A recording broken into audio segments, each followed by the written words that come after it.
Euclid की ज्यामिति के परिचय यानी इंट्रोडक्शन टू यूक्लिड्स ज्योमेट्री के इस वीडियो में आपका स्वागत है। इस वीडियो में हम यूक्लिड की परिभाषाओं यानी यूक्लिड्स डेफिनेशंस पर चर्चा करेंगे। चलिए शुरुआत हम ज्यामिति की उत्पत्ति से संबंधित कुछ ऐतिहासिक पृष्ठभूमि से करते हैं। ज्यामिति यानी ज्योमेट्री इस शब्द की उत्पत्ति यूनानी भाषा के दो शब्दों जियो और मेट्रिन को मिलाने से हुई है। जियो का अर्थ होता है पृथ्वी या भूमि और मिट्रिन का अर्थ होता है मापना। इससे तो यही लगता है कि ज्यामिति शब्द का उद्गम ही भूमि को मापने की आवश्यकता के कारण हुआ है। दोस्तों, क्या आपको ऐसा लगता है कि गणित की इस शाखा यानी ज्यामिति का उद्गम हाल ही में हुआ है? जी नहीं। प्राचीन काल से ही प्रत्येक सभ्यताओं द्वारा विभिन्न रूपों में इसका अध्ययन किया गया है। जैसे कि मिस्र वासियों के लिए जब भी नील नदी में बाढ़ आती, उनके खेतों की परिसीमाओं को अपने साथ बहा ले जाती थी। उन परिसीमाओं को पुनः उसी प्रकार बनाने के लिए उन्हें अनेक कठिनाइयों का सामना करना पड़ता था। समस्याओं को सुलझाने के लिए मिस्र वासियों ने अनेक ज्यामितीय तकनीकें और नियम विकसित किए। नहरों और पिरामिड को देखकर हम आसानी से यह कह सकते हैं कि उन्होंने अपने ज्ञान का उपयोग इनके निर्माण में भी किया। और भारतीय उपमहाद्वीप में भी खुदाई के दौरान मिले हड़प्पा और मोहनजोदाड़ो जैसे शहरों की बनावट और व्यवस्था देखकर अंदाजा लगाया जा सकता है कि सिंधु घाटी सभ्यता के लोगों को भी ज्यामिति का प्रचुर मात्रा में ज्ञान था। केवल देखकर ही नहीं, बल्कि वेदों और ग्रंथों को पढ़कर भी हमें ज्यामिति के ज्ञान के साक्ष्य मिले हैं। अथर्ववेद में दिए हुए श्री यंत्र में एक दूसरे के साथ जुड़े 9 समद्विबाहु त्रिभुज अंतर्निहित यानी छिपे हुए हैं। क्या आप त्रिभुजों से बनी इस आकृति में कुल त्रिभुजों की संख्या बता सकते हैं? यह कुछ इस प्रकार व्यवस्थित किए गए हैं कि इनसे 43 छोटे छोटे त्रिभुजों का निर्माण होता है। ज्यामिति की जानकारी हमें एक पीढ़ी से दूसरे पीढ़ी तक मौखिक रूप से या ताम्र पत्रिकाओं पर लिखे संदेशों से मिलती रही है। कुछ सभ्यताओं जैसे बेबीलोनिया, भारत और रोम में ज्यामिति केवल व्यवहारिक दृष्टिकोण वाले विषय तक ही सीमित रही, लेकिन यूनान जैसी सभ्यताओं के लोगों ने ज्यामिति के पीछे छुपे हुए तर्कों में अधिक अभिरुचि दिखाई। यूनानी गणितज्ञ थेल्स ने सबसे पहले यह उत्पत्ति प्रदान की कि किसी वृत्त का व्यास उस वृत्त को समद्विभाजित यानी 2 बराबर भागों में बांटता है। दोस्तों, यूनानी गणितज्ञ पाइथागोरस का नाम तो आपने सुना ही है। यह थेल्स के ही शिष्य थे। पाइथागोरस और उनके साथियों ने मिलकर अनेक ज्यामितीय गुणों की खोज की और ज्यामिति के सिद्धांतों का विकास किया।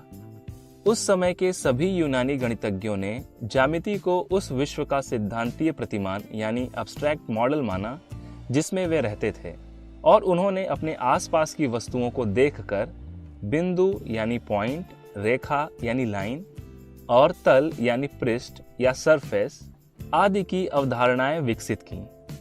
ठोस वस्तुओं के अध्ययन से भी उन्होंने कुछ अवधारणाएं विकसित की, जैसे ठोस वस्तुओं का आकार होता है, माप होता है और स्थिति होती है। उसे एक स्थान से दूसरे स्थान तक ले जाया जा सकता है। इनकी 3 विमाएं होती हैं, यानी यह 3 डायमेंशनल होते हैं। दोस्तों, इसकी परिसीमाएं यानी बाउंड्रीज को तल या पृष्ठ कहते हैं, और पृष्ठ की 2 विमाएं यानी 2 डायमेंशंस होते हैं और इनकी कोई मोटाई नहीं होती। और पृष्ठ की परिसीमाओं को वक्र यानी कर्व्स या सीधी रेखा कहते हैं, और इसकी 1 विमा होती है, यानी यह 1 डायमेंशनल है। इन रेखाओं के सिरे बिंदु होते हैं और इनकी कोई विमा या डायमेंशन नहीं होता। मिस्र में अलेक्जेंड्रिया के गणित के एक शिक्षक यूक्लिड ने इन सभी कथनों को संक्षिप्त रूप से परिभाषाओं के रूप में अपनी पुस्तक एलिमेंट्स में व्यवस्थित किया, जिसमें उन्होंने उस समय तक के ज्ञात गणित के सभी ज्ञान को एकत्रित किया। उस पुस्तक को 13 अध्यायों में विभाजित किया और प्रत्येक को पुस्तिका नाम दिया। दोस्तों, चलिए उन परिभाषाओं को देखते हैं। पहली परिभाषा, एक बिंदु वह है जिसका कोई भाग नहीं होता। यहां उन्होंने भाग को परिभाषित नहीं किया है। दूसरी परिभाषा है, एक रेखा चौड़ाई रहित लंबाई होती है, यानी रेखा की कोई चौड़ाई नहीं होती, पर यहां लंबाई और चौड़ाई को भी परिभाषित नहीं किया गया है। तीसरी परिभाषा है, एक रेखा के दोनों सिरे बिंदु होते हैं, यानी जहां रेखा खत्म होती है उसे बिंदु कहते हैं। चौथी परिभाषा कुछ इस तरह से है, एक सीधी रेखा ऐसी रेखा है जो स्वयं पर बिंदुओं के साथ सपाट रूप से स्थित होती है, यानी हम ऐसा कह सकते हैं कि अनेक बिंदुओं को मिलाने पर एक रेखा बनती है। पांचवी परिभाषा यह है कि एक पृष्ठ वह है जिसकी केवल लंबाई और चौड़ाई होती है, यानी हम कह सकते हैं कि पृष्ठ की कोई मोटाई नहीं होती। छठवीं परिभाषा कहती है कि पृष्ठ के किनारे रेखाएं होती हैं, किनारे यानी परिसीमाएं। और सातवीं परिभाषा कहती है, एक समतल पृष्ठ ऐसा पृष्ठ है जो स्वयं पर सीधी रेखाओं के साथ सपाट रूप से स्थित होता है, यानी हम कह सकते हैं कि पृष्ठ पर अनेक रेखाएं स्थित होती हैं। दोस्तों, यूक्लिड द्वारा दी गई परिभाषाओं में कई पदों को परिभाषित करने की आवश्यकता है, जैसे पहली परिभाषा में भाग को, दूसरी और पांचवी परिभाषा में लंबाई और चौड़ाई को। यदि हम पहली परिभाषा में भाग को क्षेत्र यानी जो स्थान घेरता हो यह कहकर परिभाषित करें, तो अब हमें यहाँ क्षेत्र को भी परिभाषित करने की आवश्यकता होगी। इसी प्रकार बिना किसी अंत के हमें परिभाषाओं की एक लंबी श्रृंखला प्राप्त होती है। इन्हीं कारणवश गणितज्ञों ने ज्यामिति के कुछ पदों को अपरिभाषित मान लिया। दोस्तों, इस सत्र में बस इतना ही। आज हमने यूक्लिड की परिभाषाओं यानी यूक्लिड्स डेफिनेशंस पर चर्चा की। मिलते हैं टू यूक्लिड्स ज्योमेट्री के इस वीडियो में आपका स्वागत है। इस वीडियो में हम यूक्लिड की परिभाषाओं से संबंधित कुछ प्रश्न उत्तर देखेंगे। चलिए शुरुआत करते हैं पहले प्रश्न से। इन रिक्त स्थानों की पूर्ति कीजिए। पहले रिक्त स्थान को देखिए। यहाँ हम ठोस की परिसीमाओं की बात कर रहे हैं और ठोस की परिसीमाएं पृष्ठ होती हैं, यानी यहाँ रिक्त स्थान में पृष्ठ होगा। दूसरे रिक्त स्थान में वीमा यानी डायमेंशन की बात कर रहे हैं और बिंदु की कोई वीमा नहीं होती, इसलिए यहाँ रिक्त स्थान में बिंदु आएगा। तीसरे रिक्त स्थान में हम चौड़ाई रहित लंबाई की बात कर रहे हैं, यानी कुछ ऐसा जिसकी केवल लंबाई हो, चौड़ाई नहीं। दोस्तों, यूक्लिड की परिभाषा के अनुसार रेखाएं चौड़ाई रहित लंबाई होती हैं, इसलिए इस रिक्त स्थान में रेखाएं आएगा। चौथे और आखिरी रिक्त स्थान को देखिए। इसमें पृष्ठ की परिसीमाओं की बात कर रहे हैं। पृष्ठ की परिसीमाएं वक्र होती हैं या तो सीधी रेखाएं होती हैं, इसलिए यहाँ पहले रिक्त स्थान में वक्र और दूसरे में सीधी रेखाएं आएगा। चलिए कुछ और प्रश्न देखते हैं। पहले प्रश्न में हमें ठोस की वीमा यानी डायमेंशन बताना है। किसी भी ठोस वस्तु की लंबाई, चौड़ाई और ऊंचाई तीनों होती हैं, इसलिए ठोस यानी सॉलिड की 3 विमाएं होती हैं। दूसरे प्रश्न में रेखा की वीमा यानी डायमेंशन बताना है। उसकी केवल लंबाई होती है, इसलिए इसकी वीमा 1 होगी। तीसरा प्रश्न। दोस्तों, ठोस से बिंदु तक के चरण हम जानते हैं। ठोस की परिसीमाएं पृष्ठ, पृष्ठ की परिसीमाएं रेखाएं और रेखाओं की परिसीमाएं बिंदु होते हैं, इसलिए यह चरण कुछ इस तरह होंगे: ठोस, पृष्ठ, रेखा और बिंदु। दोस्तों, इस सत्र में बस इतना ही। आज हमने यूक्लिड की परिभाषाओं से संबंधित कुछ प्रश्न देखे। मिलते हैं परिचय यानी इंट्रोडक्शन टू यूक्लिड्स ज्योमेट्री के इस वीडियो में आपका स्वागत है। इस वीडियो में हम यूक्लिड की परिभाषाओं से संबंधित कुछ तथ्यों पर चर्चा करेंगे। चलिए शुरुआत एक प्रश्न से करते हैं। दोस्तों, ज्यामिति में बिंदु, रेखा और पृष्ठ अपरिभाषित क्यों हैं? क्या आप इसका कारण जानते हैं? चलिए इसे समझते हैं। यूक्लिड द्वारा दी गई पहली परिभाषा के अनुसार बिंदुओं का कोई भाग नहीं होता है। यहाँ उन्होंने भाग को परिभाषित नहीं किया है। यदि हम भाग को क्षेत्र यानी वह जो स्थान घेरता हो इस तरह परिभाषित करें, तो क्या आप ऐसा कोई बिंदु बना या दिखा सकते हैं जिसका कोई भाग न हो? नहीं, यह संभव नहीं है। हम कितना भी छोटा या सूक्ष्म बिंदी यानी डॉट लें, वह कुछ न कुछ स्थान तो घेरेगा ही। और यूक्लिड की दूसरी परिभाषा के अनुसार रेखाएं चौड़ाई रहित लंबाई होती हैं, यानी चौड़ाई और लंबाई को परिभाषित नहीं किया है। दोस्तों, क्या वास्तव में हम ऐसी रेखा खींच सकते हैं जिसकी कोई चौड़ाई न हो? नहीं, क्योंकि कितनी भी पतली से पतली रेखा खींची जाए उसकी कुछ न कुछ चौड़ाई अवश्य होगी। इसी प्रकार यूक्लिड की इस परिभाषा के अनुसार एक पृष्ठ यानी सरफेस वह है जिसकी केवल लंबाई और चौड़ाई होती है। क्या ऐसा पृष्ठ वास्तविक रूप से संभव है जिसकी केवल लंबाई और चौड़ाई हो? यह भी संभव नहीं है। हम कितना भी पतला से पतला पृष्ठ यानी सरफेस लें, उसकी कुछ न कुछ मोटाई तो अवश्य होगी। इन सभी तथ्यों को देखते हुए हम यह कह सकते हैं कि यूक्लिड द्वारा दी गई परिभाषाओं के अनुसार बिंदु को, रेखा की चौड़ाई को और पृष्ठ की मोटाई को वास्तविकता में दिखा पाना संभव नहीं है। इसलिए ज्यामिति में बिंदु, रेखा और पृष्ठ यानी तल को अपरिभाषित मान लिया गया है। तो दोस्तों, इस सत्र में बस इतना ही। आज हमने यूक्लिड की परिभाषाओं से संबंधित कुछ तथ्यों पर चर्चा की। मिलते हैं अगले वीडियो का परिचय यानी इंट्रोडक्शन टू यूक्लिड्स ज्योमेट्री के इस सत्र में आपका स्वागत है। पिछले वीडियो में हमने देखा कि अभिधारणा यानी पोस्टुलेट्स क्या होती है और उसकी परिभाषा का अध्ययन किया। इस वीडियो में हम यूक्लिड की अभिधारणाओं यानी यूक्लिड्स पोस्टुलेट्स पर प्रकाश डालेंगे। तो चलिए सबसे पहली अभिधारणा से शुरू करते हैं। एक बिंदु से एक अन्य बिंदु तक एक सीधी रेखा खींची जा सकती है।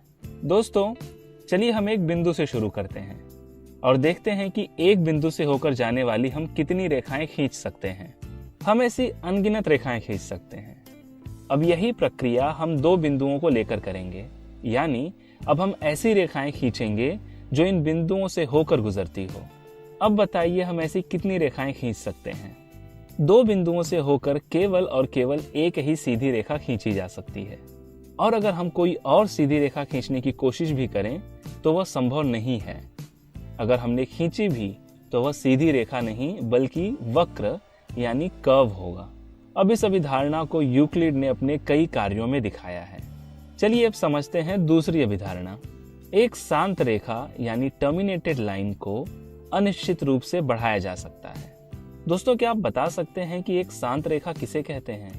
हम जानते हैं कि रेखा यानी लाइन सीधी और कभी न समाप्त होने वाली बिंदुओं की श्रृंखला है, और रेखा को हम इसके दोनों ओर इस तरह बाण या तीर के निशान से दर्शाते हैं।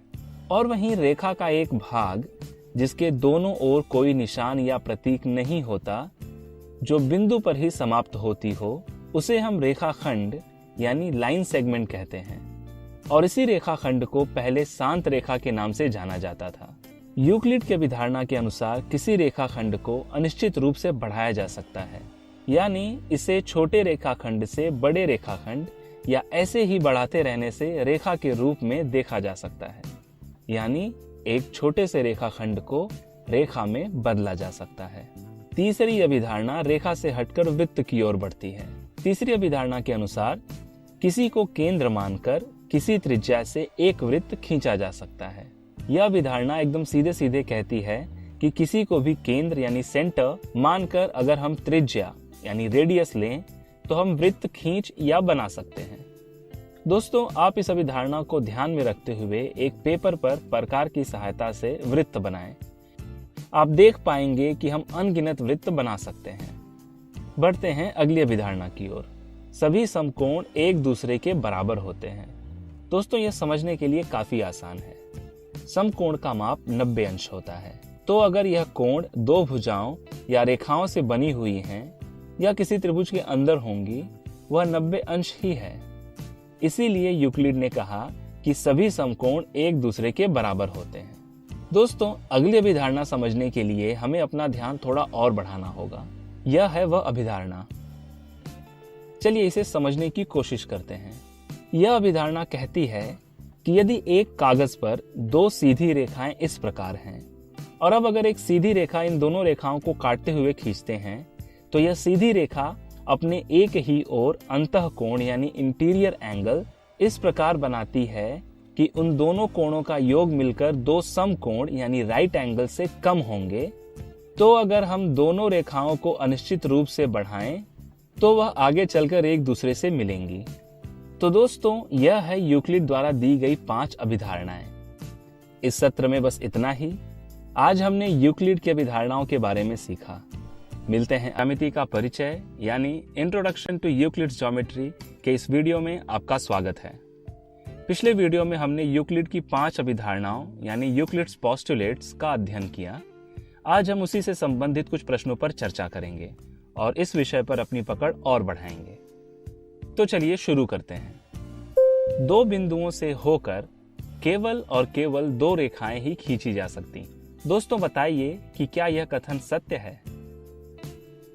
हमने अपने पिछले वीडियो में देखा कि एक बिंदु से होकर अनगिनत रेखाएं खींची जा सकती हैं और 2 बिंदुओं से होकर केवल और केवल एक ही रेखा खींची जा सकती है।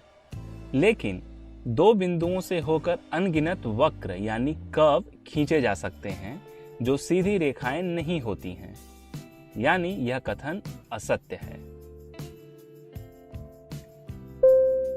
यदि किसी रेखाखंड के दोनों छोरों को केंद्र मानकर अलग अलग त्रिज्या वाला चाप इस प्रकार मारा जाए कि वे एक दूसरे को प्रतिच्छेदित करें, तो इस प्रतिच्छेदन बिंदु और रेखाखंड के दोनों छोरों को जोड़ने से बना त्रिभुज विषम बाहु त्रिभुज यानी स्केलीन ट्रायंगल होगा।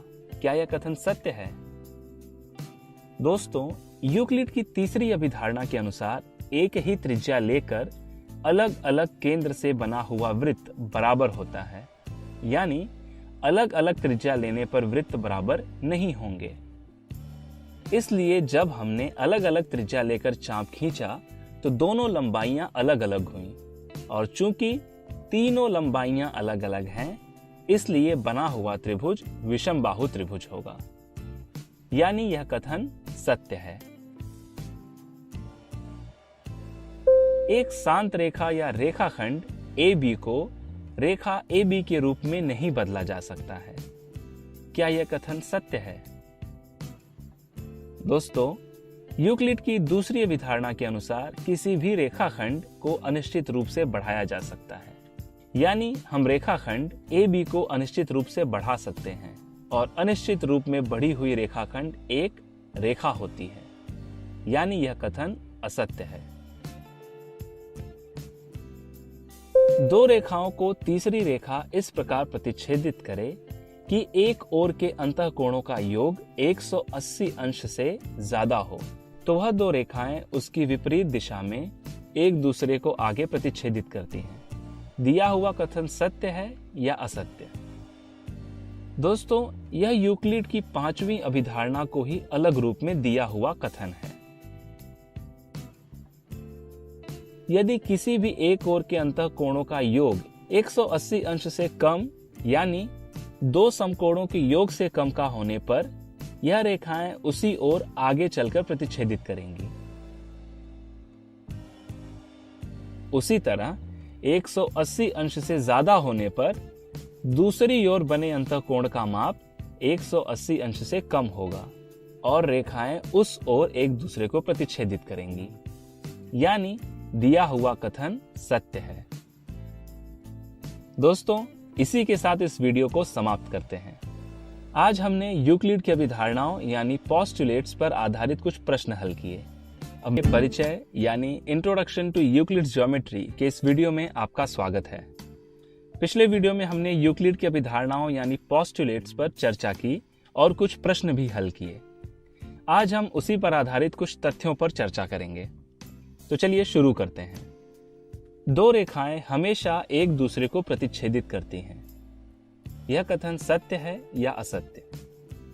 दोस्तों, इस प्रश्न का जवाब आप वीडियो पॉज करके भी सोच सकते हैं। यूक्लिड की 5वीं अभिधारणा कहती है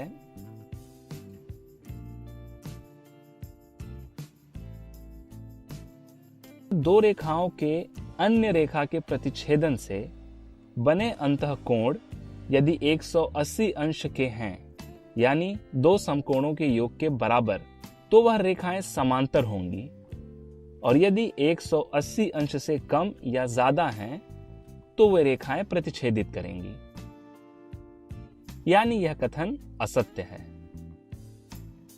समकोण त्रिभुज ABC एक समद्विबाहु त्रिभुज भी है और समकोण त्रिभुज PQR एक विषम बाहु त्रिभुज है। तो कोण ABC बराबर होगा कोण PQR के। क्या दिया हुआ कथन सत्य है? दोस्तों, इस प्रश्न पर अच्छे से गौर करें। यहाँ पर भुजाओं पर नहीं, केवल कोण पर ध्यान देना है। अगर आप यूक्लिड की चौथी अभिधारणा को याद करें तो दो समकोण एक दूसरे के बराबर होते हैं। अगर आप इन दोनों त्रिभुजों को कोण B और कोण Q से मिलाते हुए एक दूसरे पर रखें तो आप देख सकते हैं कि कोण एक दूसरे के बराबर हैं। त्रिभुज भले ही एक दूसरे के बराबर न हो, यानी दिया हुआ कथन सत्य है। दोस्तों, इसी के साथ इस वीडियो को समाप्त करते हैं। इस वीडियो में हमने यूक्लिड की अभिधारणाओं से संबंधित कुछ तथ्यों पर चर्चा की। अब मिलते हैं अगले यानी इंट्रोडक्शन टू यूक्लिड ज्योमेट्री के इस वीडियो में आपका स्वागत है। पिछले वीडियो में हम यूक्लिड की परिभाषाओं पर चर्चा कर चुके हैं। आज हम यूक्लिड द्वारा दिए गए अभिगृहित यानी एक्सियम्स पर चर्चा करेंगे। चलिए सबसे पहले हम अभिगृहित यानी एक्सियम्स का अर्थ समझ लेते हैं। दोस्तों, सामान्यतः तीन प्रकार के कथन होते हैं। एक जो हमेशा सत्य होते हैं, जैसे सूर्य पूर्व दिशा से निकलता है, यह सर्वव्यापी सत्य है। और दूसरा जो हमेशा असत्य होता है, जैसे मनुष्य की चार आंखें होती हैं। और तीसरा अस्पष्ट यानी ऐसा कोई वाक्य जो किसी पर निर्भर हो, जैसे कि यह कथन, आज बहुत ठंड लग रही है। हो सकता है कि कोई ऐसा भी हो जिसे ठंड ना लग रही हो, या फिर कोई ऐसे स्थान पर हो जहां ठंड नहीं पड़ रही हो। इसलिए इस कथन को सत्य या असत्य नहीं कहा जा सकता। लेकिन गणित में केवल दो तरह के ही कथन होते हैं, या वह पूर्णतः सत्य होते हैं या फिर असत्य। जैसे 4 धन 2 बराबर 6, यह हमेशा ही सत्य है। और 4 धन 2 बराबर 8, यह हमेशा ही असत्य। सत्य कथन के भी दो वर्ग होते हैं। पहला जो बिना सिद्ध किए सत्य मान लिया गया हो, यानी सर्वव्यापी सत्य, जैसा कि हमने देखा 4 धन 2 बराबर 6। और दूसरा जिसे साक्ष्य द्वारा सिद्ध किया गया हो, जैसे करनी में 2 एक अपरिमेय संख्या है। और इसके भी दो वर्ग हैं। पहला जो हर जगह या कह लें कि सामान्यतः गणित की हर शाखा में इसका उपयोग होता है, इसे अभिगृहित यानी एक्सियम्स कहते हैं। और दूसरा जो विशेषतः ज्यामिति से संबंधित हो, उसे अभिधारणाएं यानी पोस्टुलेट्स कहते हैं। अभिधारणाओं पर विस्तार से चर्चा हम आने वाले वीडियो में करेंगे। यहाँ हम यूक्लिड द्वारा दिए गए कुछ अभिगृहितों यानी एक्सियम्स को देखते हैं। चलिए इसकी शुरुआत हम एक कथन से करते हैं।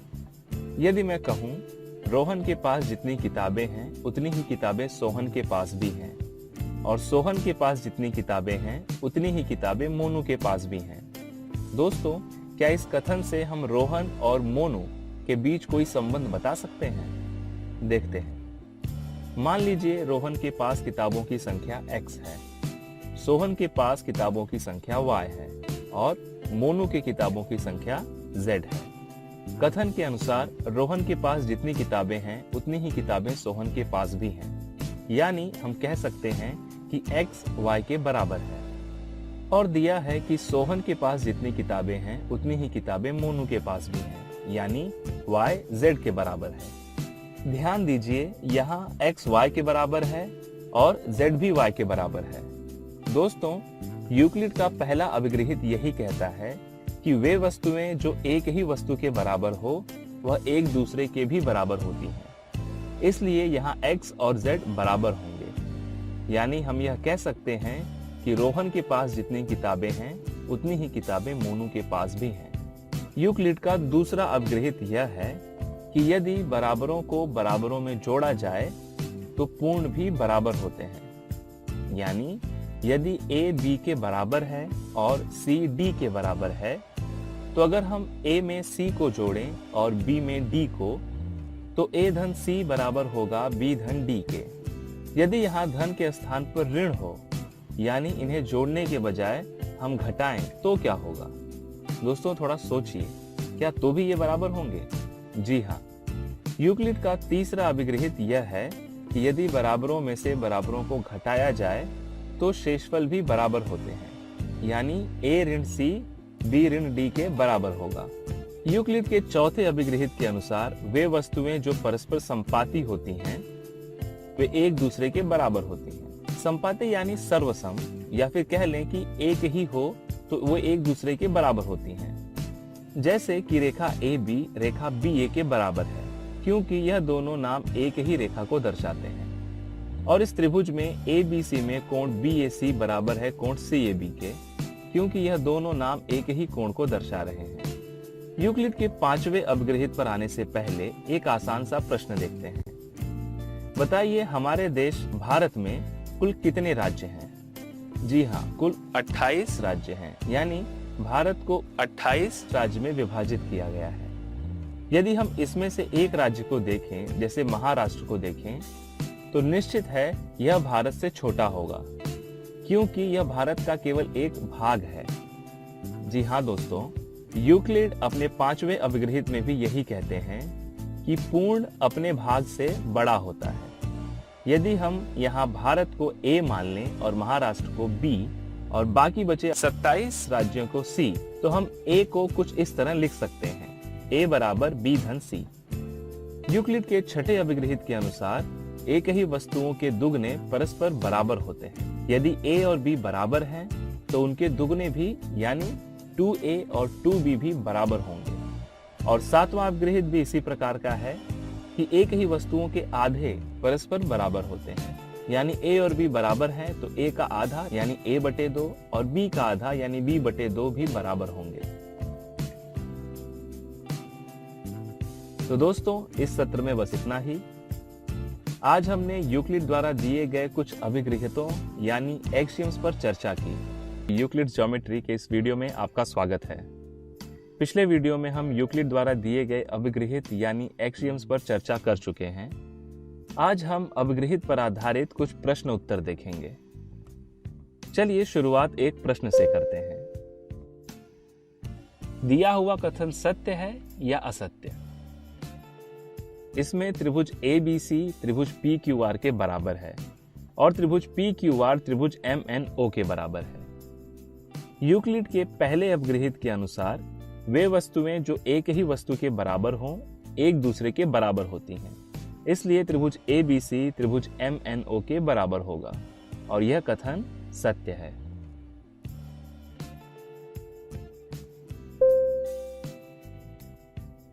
क्या यह कथन सत्य है? वर्ग ABCD का क्षेत्रफल ज्यादा है वर्ग EFGC के क्षेत्रफल से। आकृति से हमें यह ज्ञात हो रहा है कि वर्ग EFGC वर्ग ABCD का ही एक भाग है। आकृति को देखकर और यूक्लिड के पांचवें अभिगृहित के अनुसार हमें यह पता है कि पूर्ण अपने भाग से बड़ा होता है, इसलिए यह कथन सत्य है। दिया हुआ कथन सत्य है या असत्य? यदि P Q के बराबर है तो P का आधा बड़ा होगा Q के आधे से। यूक्लिड के सातवें अभिगृहित के अनुसार एक ही वस्तुओं के आधे परस्पर बराबर होते हैं। यहाँ P बटे 2 बराबर होगा Q बटे 2 के, इसलिए यह कथन असत्य है।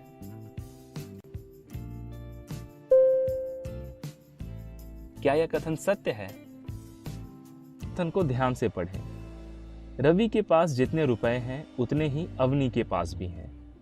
रवि ने 5 रुपए की चॉकलेट खरीदी और अवनी ने भी 5 रुपए की चॉकलेट खरीदी। अब दोनों के पास बचे पैसे बराबर होंगे। यूक्लिड का तीसरा अभिगृहित यह है कि यदि बराबरों में से बराबरों को घटाया जाए तो शेषफल भी बराबर होते हैं। रवि और अवनी के पास बराबर रुपए थे, उन्होंने बराबर रुपए खर्च किए तो निश्चित है उनके पास बचे रुपए भी बराबर ही होंगे, इसलिए यह कथन सत्य है। दिया हुआ कथन सत्य है या असत्य? कोण FGH कोण HGF के बराबर नहीं है। आकृति को ध्यान से देखें तो यह दोनों नाम एक ही कोण को दर्शाते हैं।